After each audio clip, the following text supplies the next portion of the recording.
കേവലം വാക്കുകൾക്കപ്പുറം ഹൃദയാന്തർഭാഗത്തു നിന്നും ഉയർന്നു വരേണ്ടതാണ്. നമുക്കില്ലാത്തതിനെ കുറിച്ച് നിരന്തരം ഓർമ്മിപ്പിക്കപ്പെടുന്ന ഈ ലോകത്ത് നമുക്കുള്ളതിന് നന്ദിയുള്ളവരായിരിക്കേണ്ടതിന്റെ മൂല്യം യേശു നമ്മെ പഠിപ്പിക്കുന്നു.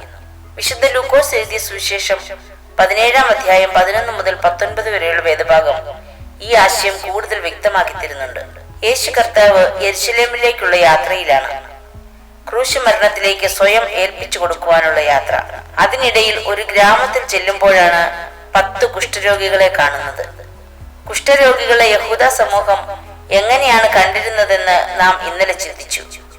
സമൂഹത്തിലേക്ക് പ്രവേശനമില്ലാത്തവർ, അശുദ്ധരായി കണക്കാക്കപ്പെട്ടിരുന്നവർ, പാളയത്തിന് പുറത്ത് പ്രിയപ്പെട്ടവരിൽ നിന്നകന്ന് സ്വയം അശുദ്ധനെന്ന് പറഞ്ഞ് ജീവിതം നയിക്കേണ്ടി വന്നവർ.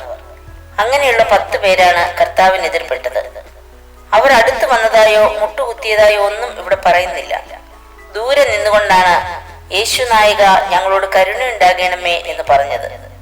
ഇവിടെ യേശു അവരെ തൊടുകയോ സൗഖ്യമാകട്ടെ എന്ന് പറയുകയോ ഒന്നും ചെയ്തില്ല. നിങ്ങൾ പോയി പുരോഹിതന്മാർക്ക് നിങ്ങളെ തന്നെ കാണിപ്പീൻ എന്നാണ് പറയുന്നത്. യേശുവിനെ കുറിച്ചും പ്രവർത്തനങ്ങളെ കുറിച്ചും കേട്ടറിഞ്ഞവരാകാം ഈ മനുഷ്യർ. ഒരുപക്ഷെ അടുത്ത സമയത്ത് രോഗബാധിതരായി പാളയത്തിന് പുറത്തു പോയവരും അവരിൽ ഉണ്ടാകാം. അവരാരും തന്നെ നീ എന്താണ് ഞങ്ങളെ സുഖപ്പെടുത്താത്തത് എന്ന് ചോദിക്കുന്നില്ല. അത്രമാത്രം ഉറപ്പോടെ അവർ പുരോഹിതന്മാരുടെ സാക്ഷ്യപത്രത്തിനായി പോകുകയാണ്. ആ വിശ്വാസം അവരുടെ സൗഖ്യത്തിന് കാരണമാകുന്നു. അവരിൽ ഒരുത്തൻ തനിക്ക് സൗഖ്യം വന്നത് കണ്ടിട്ട് ഉച്ചത്തിൽ ദൈവത്തെ മഹത്വപ്പെടുത്തിക്കൊണ്ട് മടങ്ങി വന്ന് അവന്റെ കാൽക്കൽ കവിണ്ണു വീണു അവന് നന്ദി പറഞ്ഞു. അവനോ ശമരിയക്കാരനായിരുന്നുവെന്ന് വ്യക്തമാക്കുന്നു. ഇവിടെ അശുദ്ധരെന്ന് കണക്കാക്കി യഹൂദജനം മാറ്റി നിർത്തിയവരായിരുന്നു ശമര്യർ. കുഷ്ഠരോഗികളായി പാളയത്തിന് പുറത്തു കഴിയുമ്പോൾ അവിടെ ആ വ്യത്യാസമില്ലായിരുന്നു എന്ന് കരുതാം. അതുകൊണ്ടാവുമല്ലോ 10 പേരും ഒരുമിച്ച് വന്നത്. എന്നാൽ സൗഖ്യം പ്രാപിച്ചപ്പോൾ തങ്ങളുടെ ആരോഗ്യ കാര്യങ്ങളിലേക്കും സമൂഹത്തിലുള്ള സ്ഥാനം ഉറപ്പിക്കുന്നതിലേക്കും യഹൂദരായ 9 പേരും ശ്രദ്ധ കൊടുത്തിരിക്കാം. ഒരുപക്ഷെ അവർ ദൈവത്തിന്റെ സ്വന്തം ജനമായതിനാൽ പ്രത്യേകിച്ചൊരു നന്ദി പ്രകാശനം ആവശ്യമില്ല എന്ന ചിന്തയുമാകാം. എന്നാൽ ശമരിയക്കാരനെന്ന് പറഞ്ഞ മാറ്റി നിർത്തപ്പെടുന്ന ഒരു മനുഷ്യൻ തനിക്ക് വന്ന സൗഖ്യത്തെക്കാൾ താൻ പുറത്താക്കപ്പെട്ട സമൂഹത്തെക്കാൾ പ്രാധാന്യം നൽകിയത് ആ സൗഖ്യത്തിന് കാരണമായ ദൈവപുത്രനാണ്. അതുകൊണ്ടാണ് അവൻ തിരികെ വന്ന് നമസ്കരിക്കുന്നത്. ഈ ശമരിയക്കാരനല്ലാതെ ബാക്കി 9 പേർ എന്താണ് ദൈവത്തിന് മഹത്വം കൊടുപ്പാൻ വരാത്തത് എന്ന് യേശു ചോദിക്കുന്നുണ്ട്. നന്ദികേട് കുഷ്ഠരോഗത്തെക്കാൾ മാരകവും പാപവുമാണെന്ന് ഓർമ്മിപ്പിക്കുകയാവാം കർത്താവ്. കൃതജ്ഞത അർപ്പിക്കുന്നതിലൂടെ നാം ദൈവവുമായി ഒന്നുകൂടി അടുത്തു വരികയാണ്. യേശു ആ മനുഷ്യനോട് പറയുന്നുണ്ട്, എഴുന്നേറ്റ് പൊയ്ക്കൊള്ളുക, നിന്റെ വിശ്വാസം നിന്നെ രക്ഷിച്ചിരിക്കുന്നുവെന്ന്. അവന് ശാരീരിക സൗഖ്യം മാത്രമല്ല, പാപമോചനവും രക്ഷയും അനുഭവമായി. ബാക്കി 9 പേർ രോഗസൗഖ്യം പ്രാപിച്ചുവെങ്കിലും അവരുടെ മനസ്സുകൾക്ക് മാറ്റമൊന്നും ഉണ്ടായില്ല. ലഭിച്ച നന്മകളെ താൽക്കാലിക സന്തോഷ പ്രകടനങ്ങൾക്കിടയിൽ അവർ മറന്നുപോയി എന്നതാവാം സത്യം. നന്ദിയും കടപ്പാടുമൊക്കെ ബാധ്യതയായി കരുതുന്നവരുമുണ്ട് നമ്മുടെ സമൂഹത്തിൽ. എന്നാൽ ഒരു വാക്കുകൊണ്ട്, കൃതജ്ഞതാപൂർവമായ ഒരു നോട്ടം കൊണ്ട് പരസ്പര ബന്ധം കൂടുതൽ ശക്തിപ്പെടുത്തുവാനും ആത്മസംതൃപ്തിയോടെ ജീവിക്കുവാനും സാധിക്കും.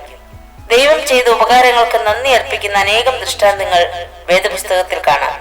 കൃതജ്ഞതാർപ്പണം ഹൃദയപൂർവമാകണം. ദൈനംദിന ജീവിതത്തിൽ നമുക്കും ചെറുതും വലുതുമായ സഹായങ്ങൾ, നന്മകൾ ഒക്കെ ചെയ്തു തരുന്നവരുണ്ട്.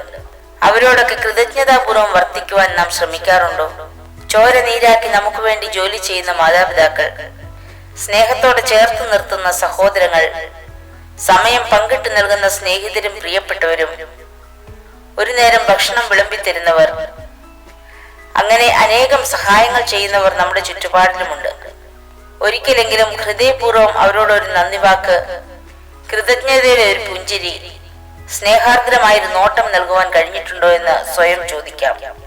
പറഞ്ഞു തീരാത്ത ദാനം നിമിത്തം ദൈവത്തിന് സ്തോത്രം എന്ന് പൗലോസ് അപ്പോസ്തലൻ പറയുന്നുണ്ട്. പ്രിയമുള്ളവരെ, നാം ഇന്ന് ആ ശമര്യനെ പോലെയാണോ അതോ ബാക്കി 9 കുഷ്ഠരോഗികളെ പോലെയാണോ? നമ്മുടെ ജീവിതത്തിലെ ദൈവത്തിന്റെ നന്മകളും കരുതലും തിരിച്ചറിയുവാൻ നമുക്ക് സാധിക്കുന്നുണ്ടോ? പ്രത്യേകിച്ച് നന്മകളൊന്നും ജീവിതത്തിൽ ഇല്ല എന്ന് ചിന്തിക്കുന്നവരും നമുക്കിടയിൽ ഉണ്ടാവാം. ഞാൻ ഏറെ ബഹുമാനിക്കുന്ന പട്ടക്കാരിൽ ഒരാളായ എബ്രഹാം തോമസ് പാണ്ടനാട് അച്ഛന്റെ പ്രാർത്ഥനയിലെ ഒരു വാചകം എന്റെ ഓർമ്മയിൽ ഇപ്പോഴുമുണ്ട്. ദൈവമേ, ജീവിതത്തിൽ ഇതുവരെ കണ്ടിട്ടില്ലാത്ത, അനുഭവിച്ചിട്ടില്ലാത്ത ഈ പുതിയ ദിവസം നൽകിയതിനായി സ്തോത്രം. അതേ പ്രിയരെ, നമ്മുടെ ജീവിതത്തിലെ ഓരോ നിമിഷങ്ങളും ദൈവിക ദാനമാണ് എന്ന് മനസ്സിലാക്കുമ്പോൾ എങ്ങനെ നന്ദി പറയാതിരിക്കും? ഞാനാകുന്നത് ദൈവകൃപയാലാകുന്നു എന്ന് ഉറപ്പോടെ പറയുമ്പോൾ ദൈവസന്നിധിയിൽ ഹൃദയപൂർവ്വം കൃതജ്ഞത അർപ്പിക്കുകയാണ്. ദൈവത്തിന്റെ കൃപകൾ അനുഭവിച്ചിട്ടും പലപ്പോഴും പാപ സ്വഭാവത്തിൽ ജീവിക്കുകയും ദൈവത്തോടും മറ്റുള്ളവരോടും നന്ദി കാട്ടാതെ ദുഃഖിപ്പിക്കുകയും ചെയ്ത കുറവുകളെ ക്ഷമിക്കണമേ എന്ന് പ്രാർത്ഥിക്കാം. ലഭിക്കാത്തതിനെ ഓർത്ത് ദുഃഖിക്കുവാനല്ല, മറിച്ച് ലഭിച്ചതിൽ സന്തോഷവും നന്ദിയും ഉള്ളവരായിരിക്കാൻ പരിശ്രമിക്കാം. ഹൃദയങ്ങളിലും മനസ്സുകളിലും കൃതജ്ഞത വളർത്തിയെടുക്കാൻ തീരുമാനിക്കാം. നമ്മുടെ ജീവിതത്തിൽ ദൈവിക നന്മകളും കരുതലും ഒന്ന് തിരിച്ചറിയാം.